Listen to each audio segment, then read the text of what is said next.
Welcome to national rankers. मैं हूं आभा गुप्ता सेरीवाल और हम पढ़ रहे हैं क्लास 12th का अकाउंट, जिसमें चैप्टर 11 कंपनी के वित्तीय विवरण, इससे संबंधित कुछ न्यूमेरिकल प्रॉब्लम्स हम आपके लिए लेकर आए हैं। अभी ये जो क्वेश्चन हमने लिया है उसमें हमको कंपनी की बैलेंस शीट में कैपिटल को शो करके बताना है कि जब कंपनी की शेयर कैपिटल होती है, जब कंपनी शेयर इशू करती है तो हमें उसको बैलेंस शीट में किस तरीके से दर्शाना है, ये हम इस क्वेश्चन में पढ़ेंगे। तो इसके लिए हम क्वेश्चन देखते हैं। आइए क्वेश्चन देखें। क्वेश्चन है हमारा कि द्रविड़ लिमिटेड ने 10 करोड़ रुपए की अपनी अधिकृत पूंजी में से 10 रुपए के प्रत्येक 40 लाख समता अंशों का निर्गमन किया। अब ये जो कंपनी है इसकी कैपिटल है 10, ऑथोराइज कैपिटल है इसकी, अधिकृत पूंजी 10 करोड़ रुपए, जिसमें से 40 लाख शेयर इसने जनता में निर्गमित किए हैं, जो कि 10 रुपए का एक है। राशि इस प्रकार दी थी: आवेदन पर 2 रुपए प्रति अंश, आवंटन पर 2 रुपए प्रति अंश, प्रथम याचना पे 2 रुपए प्रति अंश और दूसरी तथा अंतिम याचना पर, मतलब सेकेंड एंड फाइनल कॉल पे कंपनी ने मांगे हैं 4 रुपए। इस तरह से टोटल 10 रुपए कंपनी ने 4 किश्तों में मांगे हैं। दूसरी सभी याचनाएं मांग ली गई तथा मिल गई, केवल विपुल को छोड़कर, जिसने अपने 2000 अंशों पर दूसरी और अंतिम याचना का भुगतान नहीं किया। मतलब उसने क्या करा, सेकेंड एंड फाइनल कॉल का पेमेंट कंपनी को नहीं किया। इन अंशों का हरण कर लिया गया। कंपनी अधिनियम 2013 की अनुसूची 3 के भाग 1 के अनुसार आपको अंश पूंजी को कंपनी की स्थिति विवरण में दर्शाना है। खातों के नोट्स भी तैयार कीजिए। मतलब हमको कंपनी की बैलेंस शीट में शेयर कैपिटल को दिखाना है, साथ में नोट्स टू अकाउंट भी बनाना है। तो आइए हम पहले बैलेंस शीट का फॉर्मेट बना लेते हैं कि बैलेंस शीट हमको किस तरीके से बनानी है। ये बैलेंस शीट, इसका कॉलम हमने बना लिया है। कंपनी अधिनियम 2013 की शेड्यूल 3 के पार्ट 1 के अनुसार ये बैलेंस शीट का फॉर्मेट है। जिसमें सबसे पहले हमने balance sheet of Dravid limited, फिर particulars, note number, current year और प्रीवियस ईयर, ये हमारे कॉलम से।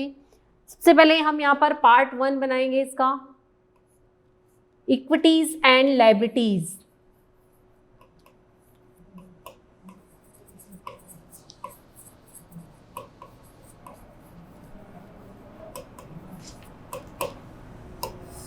ये फर्स्ट पार्ट है इसका। इसमें लिखेंगे हम share holders fund,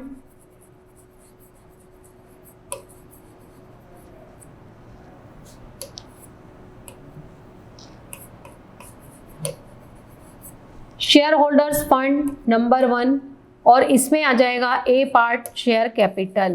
share capital अब इसमें कौन सी लिखी जाएगी, इसके लिए हमको नोट्स बनाना पड़ेगा। तो पहले अब हम नोट्स बना लेते हैं। नोट्स के लिए ये कॉलम्स, हेडिंग रहेगा हमारा नोट्स टू अकाउंट्स, पर्टिकुलर्स और अमाउंट। सबसे पहले नोट्स टू अकाउंट में हम लिखेंगे शेयर कैपिटल।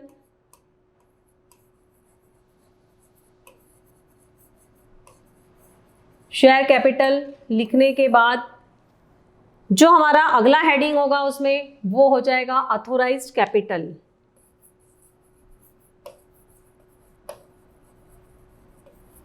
ऑथोराइज्ड कैपिटल, इस ऑथोराइज्ड कैपिटल में जो कंपनी की रजिस्टर्ड कैपिटल है वो हम लिखेंगे। ये लिख देंगे हम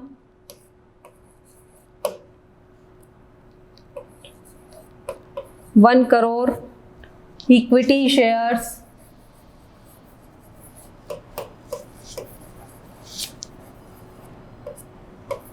ऑफ ₹10 ईच, 10 रुपए का एक है।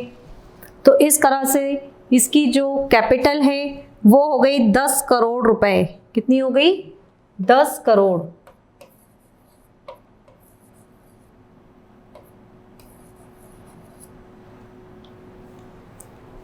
और इसको इस तरीके से डबल लाइन के साथ इसको बंद कर देंगे, क्योंकि ये कंपनी की ऑथोराइज्ड कैपिटल, रजिस्टर्ड कैपिटल है, तो इसको टोटल में शामिल नहीं किया जाता है। इसके बाद हम लिखेंगे इसमें इशूड कैपिटल,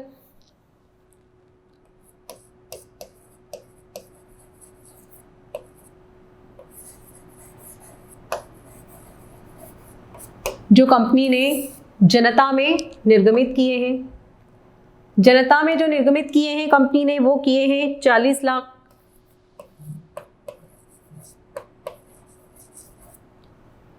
चालीस लाख के शेयर इशू किए हैं, 40 लाख इक्विटी शेयर्स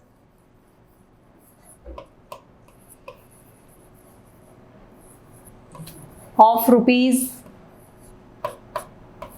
ईच। ये भी 10 का है कि ये फेस वैल्यू है शेयर की, तो ये शेयर कैपिटल, इशूड कैपिटल हो जाएगी इनकी 4 करोड़ रुपए।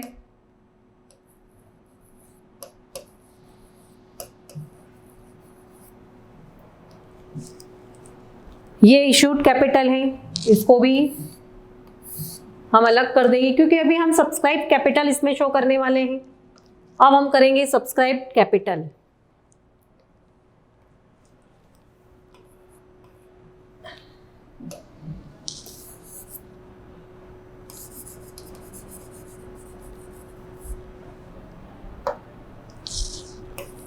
हमने लिखा सब्सक्राइब्ड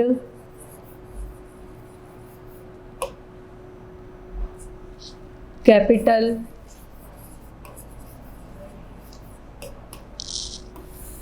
इसको अंडरलाइन किया हमने। अब इसमें से जिस शेयर होल्डर ने पेमेंट नहीं किया है उसको हम माइनस कर देंगे। विपुल जिसके पास 2000 शेयर थे, उसने क्या करा, पेमेंट नहीं किया, तो उसको माइनस कर देंगे। और क्यों माइनस करेंगे, क्योंकि कंपनी ने उसके जो शेयर है उनको फॉरफिट कर लिया, हरण कर लिया उसका। तो अब हम यहाँ पर लिखेंगे 40 लाख, जिसमें से हमको 2000 माइनस करना है, -2000 इंटू 10, तो ये आ जाएगा हमारा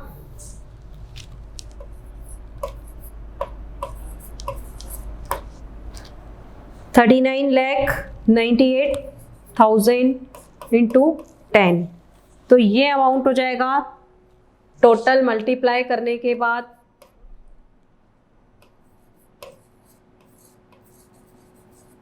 3,99,80,000।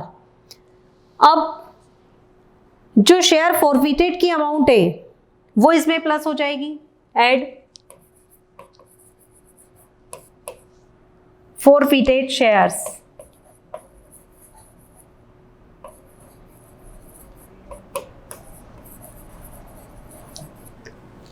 टोटल 2000 शेयर थे, 2000 शेयर पे 6 रुपए के हिसाब से कंपनी ने 12,000 रुपए उसके फॉरफिट किए। वो 12,000 रुपए हम यहां लिख देंगे, तो इसकी टोटल आ जाएगी 39,99,000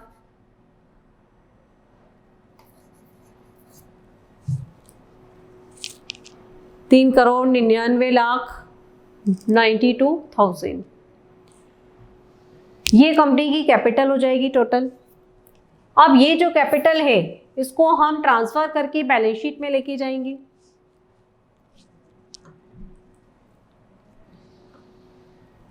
और यहाँ पे लिख देंगे हम नोट नंबर 1, और जो करंट ईयर का अमाउंट है हमारा यहाँ लिख देंगे 3,99,92,000। ये कंपनी की शेयर कैपिटल। तो इस तरीके से हमको जब इस तरह का क्वेश्चन आता है तो हमें सबसे पहले ये फॉर्मेट बनाना है। शेयर होल्डर फंड लिख देंगे हम, शेयर होल्डर फंड में शेयर कैपिटल, और शेयर कैपिटल के लिए हमको क्या करना होगा, नोट्स टू अकाउंट बनाना होगा। नोट्स टू अकाउंट में सबसे पहले हम लिखेंगे अथॉराइज कैपिटल। कंपनी की अथॉराइज कैपिटल 10 करोड़ रुपए है, जो कि 1 करोड़ रुपए वाले समता अंशों में विभाजित है, जो कि 10 रुपए का एक है। तो हमने लिख दिया 1 crore equity shares of ₹10 each. इस तरह से 10 करोड़ रुपए उसकी होगी अथॉराइज कैपिटल। उसके बाद हमने लिया है issued capital, 40 lakh equity share इसने पब्लिक को इशू कर दिए जो कि 10 रुपए का एक है, तो टोटल 4 करोड़ रुपए इसकी इशूड कैपिटल है।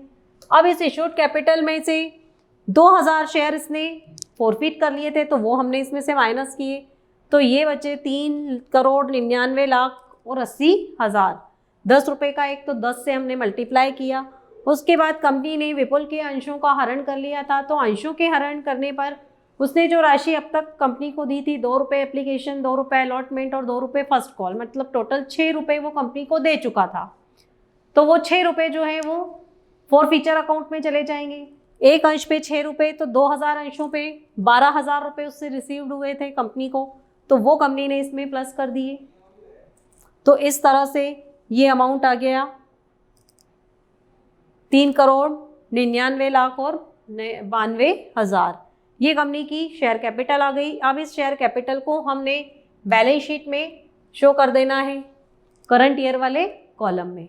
तो इस तरह से ये क्वेश्चन हमारा कंप्लीट हुआ। जब भी शेयर कैपिटल आपको इस तरह से दी जाए, निकालने के लिए कहा जाए, तो आप उसको इस तरीके से करेंगे। Thank you.